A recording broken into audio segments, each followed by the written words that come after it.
सो hey guys, कैसे हो आप सब और स्वागत है आपका मेरे यूट्यूब चैनल के एक और ट्रेडिंग से रिलेटेड लर्निंग वीडियो में। सॉरी गाइस, कल के दिन में अपना लर्निंग वीडियो नहीं डाल पाया बिकॉज थोड़ा टाइम नहीं मिल रहा था इसलिए। सो आज के दिन में कल का एनालिसिस और आज का एनालिसिस आपको बता देता हूँ, मार्केट कैसे मूव किया और कहाँ पे मैंने ट्रेड्स प्लान किए थे। ओके, सो गाइस बिना टाइम वेस्ट किए लेट्स स्टार्ट द वीडियो। सो कल का दिन अगर आप देखोगे तो यहाँ पे एक मार्केट में एक ट्रेंड लाइन आ रही थी। कौन सी वाली ट्रेंड लाइन? अगर आप 1 आवर पे देखोगे ना, यहाँ पे आपको क्लियरली एक ट्रेंड लाइन दिखेगी सी, ये वाली जो मैंने मार्क की है वो ट्रेंड लाइन कल यहाँ पे आ रही थी। ठीक है, उसके बाद मार्केट ने क्या किया, जैसे ही ओपन होगी यहाँ पे ट्रेंड लाइन का ब्रेकआउट करना चाहा बट सस्टेन नहीं कर पाया, स्लोली डाउन साइड आ गया। ठीक है, बट 15 मिनट्स का कैंडल में पॉजिटिव कैंडल क्लोज हुई थी, यानी पॉसिबिलिटी है कि मार्केट यहाँ से थोड़ा थोड़ा अपसाइड मोमेंटम यहाँ पे आपको देखने मिल सकता है। ठीक है, तो यहाँ पे फिर 5 मिनट पे मैं शिफ्ट किया तो यहाँ पे मुझे क्या मिला, यहाँ पे मार्केट एक पैटर्न में मूव कर रहा है। कौन सा वाला पैटर्न में?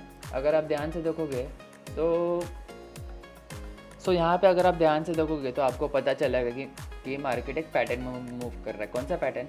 यहाँ पे प्रीवियस डे में यहाँ से सपोर्ट लिया, अपसाइड आया, वापस से डाउन, यानी स्लो एंड स्टडी यहाँ पे अपसाइड के लिए आपको देखने मिल रहा है मार्केट। ठीक है, सो उसी के लिए मैं यहाँ पे वेट कर रहा था और फिर यहाँ पे जब ये जोन का यहाँ पे ब्रेकआउट आया, ठीक है, ब्रेकआउट आके यहाँ पे मार्केट ने क्या किया, एक पुल बैक दिया। पुल बैक में यहाँ पे एक हैमर कैंडल दिखी, ये वाली हैमर कैंडल। तो बस इसी कल यहाँ पे एक ही ट्रेड था मेरा, सिंपल सा, इसी हैमर का हाई का एग्जीक्यूशन था, लो का एसएल था और टारगेट मेरा प्रीवियस ये वाला रेजिस्टेंस यानी ये वाला जो ब्लॉक है इस जोन तक का, यहाँ पे मेरा टारगेट था 45 पॉइंट का, जो कि मेरे को मार्केट ने दे दिया था। ठीक है, उसके बाद मार्केट आप देखोगे तो यहाँ पे मार्केट ने kind of double top triple top जो भी आप बोलो, वहाँ पे मार्केट ने आया और यहाँ पे इस जोन का यहाँ पे ब्रेकडाउन कर दिया।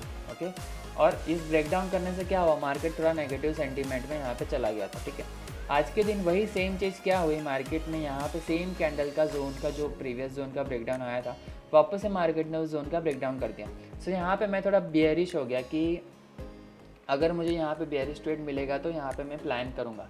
बट अगर आप इसको ही अगर आप 15 मिनट पे टाइम फ्रेम पे देखोगे और प्रीवियस डे का आप लो टू हाई एक फिब मार्क करोगे तो यहाँ पे 0.5 to 0.6 का यहाँ पे बहुत इंपॉर्टेंट सपोर्ट एरिया आ रहा था। ओके, सो इसी सपोर्ट एरिया को रेस्पेक्ट करते हुए मैं यहाँ पे पहले तो मेरा एक एसएल गया था। कौन सा? इसमें आप ये वाले इन्वर्टेड हैमर देख रहे हो, इसी इन्वर्टेड हैमर का मेरा लो का एग्जीक्यूशन था और हाई का एसएल था, बट यहाँ पे मार्केट ने यहाँ पे एसएल ले लिया था। ठीक है, मेरा टारगेट प्रीवियस 2 डे लो तक का था ऐसे।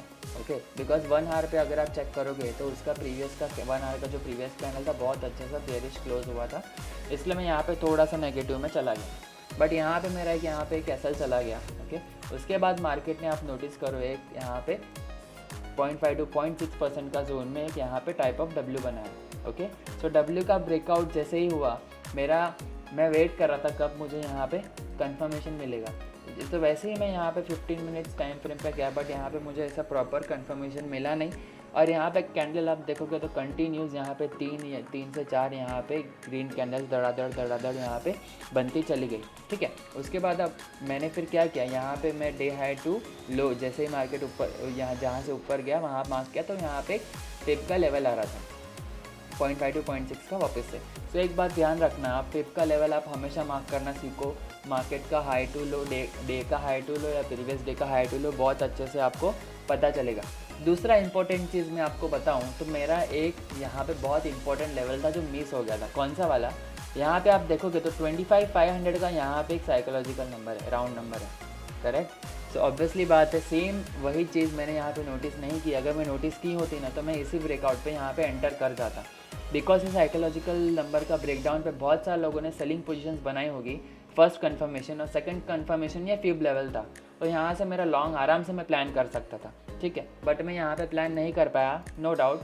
फिर मैंने क्या किया, यहाँ पे जैसे ही 5.5 to 0.6 का यहाँ पे ब्रेकआउट आया ना, 15 मिनट्स की बहुत अच्छे से यहाँ पे कैंडल क्लोजिंग हुई थी और पुल बैक में मुझे यहाँ पे 5 मिनट पे हैमर कैंडल मिली, तो मुझे रिस्क तो लेना ही था। ठीक है, तो बस इसी हैमर का मेरा हाई का एग्जीक्यूशन लिया मैंने, लो का एसएल लिया और मेरा टारगेट ये वाला डे हाई तक का जो कैंडल था बस वहाँ तक का टारगेट था एक ही ट्रेड में, यानी ये फर्स्ट ट्रेड में एसएल और सेकंड ट्रेड में मुझे टारगेट मिल गया अच्छा खासा पॉइंट्स के साथ। ठीक है, तो मैं अभी आपको यहाँ पे प्रीमियम में लेके चलता हूँ कि कहाँ पे मेरा जो देखो मैंने प्रीमियम में लेवल्स भी मार्क किया, आप ध्यान से देखोगे ना, ये फिब लेवल से जो मार्क किया और मार्केट ने उसी को परफेक्ट मेरा टारगेट कंप्लीट करके यहाँ पे दिया था।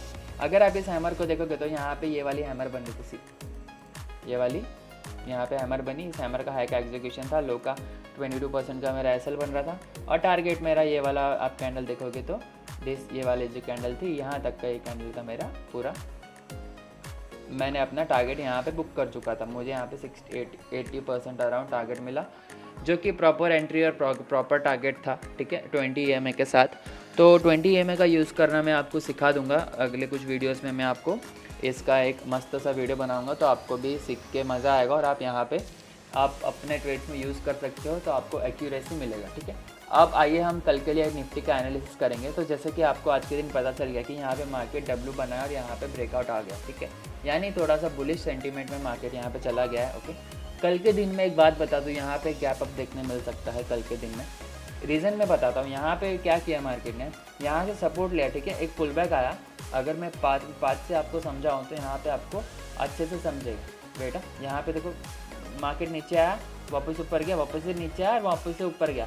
तो ये वाला जोन का यहाँ पे ब्रेकआउट आ चुका है, ठीक है। तो पॉसिबिलिटी बहुत ज़्यादा है कल के दिन मार्केट यहाँ पे गैप अप खुले। ओके, और अगर गैप अप नहीं खुला तो भी मैं कल के दिन यहाँ पे मार्केट में बुलिश ही रहने वाला हूँ। ओके, बुलिश कैसे रहूँगा, अगर लो टू हाई में फिब मार्क करूँगा ना, तो यहाँ पे सेम 0.5 to 0.6% का यहाँ पे फिब लेवल आ रहा है। तो यहाँ पे अगर मुझे कोई भी पुल बैक मिला और कोई भी पैटर्न मिला तो यहाँ से मैं बुलिश ट्रेड यहाँ पे प्लान करूँगा। और अगर गैप अप खुला तो फिर वही है कि अगर ज़्यादा पॉइंट गैप अप खुला तो पॉसिबिलिटी है मार्केट साइडवेज चले जाए। ओके, सो आइए मैं आपको बिटकॉइन और गोल्ड का एनालिसिस बताऊंगा। मैंने आपको एक एनालिसिस दिया था, जैसे सेम टू सेम वैसे एनालिसिस के हिसाब से बिटकॉइन और गोल्ड मूव किया है। अगर आपने उसको वीडियो को ध्यान से देखा रहता तो आपको अच्छा खासा वहाँ पे ट्रेड देखने मिलता, ठीक है। कौन सा वाला एनालिसिस, मैंने यहाँ पे एक बाइंग का ट्रेड प्लान किया था, पता है, बट वो मेरा एसएल ले लिया था। ये वाला जो हैमर बना था ना, इसी का हाई का मेरा एग्जीक्यूशन था, लो का एसएल था। बट मार्केट ने क्या किया, इस लो टू हाई में मार्क करूँगा ना 0.5 to 0.6 का परसेंट से यहाँ पे मार्केट ने डब्ल्यू बना के यहाँ पे ब्रेकआउट कर दिया। इसमें मैंने एंटर नहीं किया, बट अगर बहुत सारे लोग ने अगर ये पैटर्न्स फॉलो करते हैं ना, तो यहाँ पे अच्छा खासा डब्ल्यू के बाद एक यहाँ पे ब्यूटीफुल सी हैमर कैंडल आई थी, सी ये वाली, इसी हैमर का हाई का एग्जीक्यूशन, लो का एसएल लगाते थे, यहाँ पे आपको अच्छा खासा यहाँ पे टारगेट देखने मिल सकता था। मैंने आपको लाइन भी ड्रॉ करके दी थी कि यहाँ तक बिटकॉइन यहाँ आपको देखने मिल सकता है, और वहाँ से अभी देखो थोड़ा बिटकॉइन यहाँ पे रिवर्सल टाइप आपको जा रहा है, ठीक है। अभी मैं आपको बात बता दूँ, बिटकॉइन यहाँ पे एक पैटर्न बना रहा है, एम पैटर्न बना रहा है, ठीक है। ये एम पैटर्न का यहाँ पे नेक लाइन है, और वो लाइन जो लाइन मार्क की है वो भी neck line type of act कर रही है। अगर इसका ब्रेकडाउन आप सस्टेन कर गया ना, तो बिटकॉइन आपको वापस से लोअर लेवल्स तक देखने मिल सकता है। डेली टाइम फ्रेम पे देखेंगे तो सेम वही चीज़ है, यहाँ पे 20 EMA से रिजेक्शन ले रहा है, तो और एक यहाँ पे नेगेटिव कैंडल देखने मिल सकती है, ठीक है। अगर यहाँ पे रिजेक्शन नहीं लिया तो कुछ आने वाले दिनों में वापस से बिटकॉइन यहाँ पे स्लो एंड स्टडीली अपसाइड यहाँ पे चले जाएगा। Okay, now let's go to gold analysis. Gold में भी मैंने आपको बताया था, अगर इस जोन का ब्रेकआउट आया तो बहुत अच्छे से गोल्ड अपर रैली दे सकता है, जो कि गोल्ड ने दी है, ठीक है। ध्यान से देखो, इसका मैंने लाइन मार्क की थी, ये लाइन का ब्रेकआउट का मैंने आपको बताया था। इधर से ब्रेकआउट से गोल्ड यहाँ पे 120 पॉइंट्स यहाँ पे बहुत अच्छा खासा पॉइंट्स यहाँ पे रैली कर दिया है, ठीक है। सो मेरा एनालिसिस एकदम प्रॉपर होता है, बहुत अच्छा होता है। आप मुझे फॉलो कीजिए, इंस्टा पे फॉलो कीजिए, मैं वहाँ पे आपको अपडेट्स देता रहता हूँ। यहाँ पे भी अगर आप ये ब्रेकआउट के बाद देखो हैमर कैंडल बनी थी, इसी हैमर का हाई का एग्जीक्यूशन होता, मैंने यहाँ पे ट्रेड नहीं लिया था, और लो का एसएल होता, और टारगेट मैंने यहाँ पे ऑलरेडी मार्क करके रखा हुआ था, जो कि मुझे आप देख पा रहे हो बहुत अच्छे से गोल्ड ने करके दे दिया है, ठीक है। सो आपको ये एनालिसिस कैसे लग रहा है मुझे कमेंट में ज़रूर बताइए, ठीक है। अभी कुछ डेज़ के लिए गोल्ड यहाँ पे बुलिश ही है, और अच्छा खासा यहाँ पे आप डब्ल्यू पैटर्न ब्रेकआउट देख रहे हो। हाँ, यहाँ पे पुल बैक आ सकता है, इसी जोन पे यहाँ पे पुल बैक आएगा, फिर वापस से एक बार गोल्ड यहाँ पे अपसाइड मोमेंटम देखने आपको देगा, ठीक है। सो आज की वीडियो कैसी लगी मुझे कमेंट में ज़रूर बताइए, ठीक है। सो कुछ भी आपको कमेंट डाउट्स रहा मुझे कमेंट में ज़रूर कीजिए, मैं उसका रिप्लाई ज़रूर करूँगा। ओके, सो गाइज़ मिलते हैं आपसे ऐसे एक लर्निंग वीडियो में। Okay, take care, bye bye guys.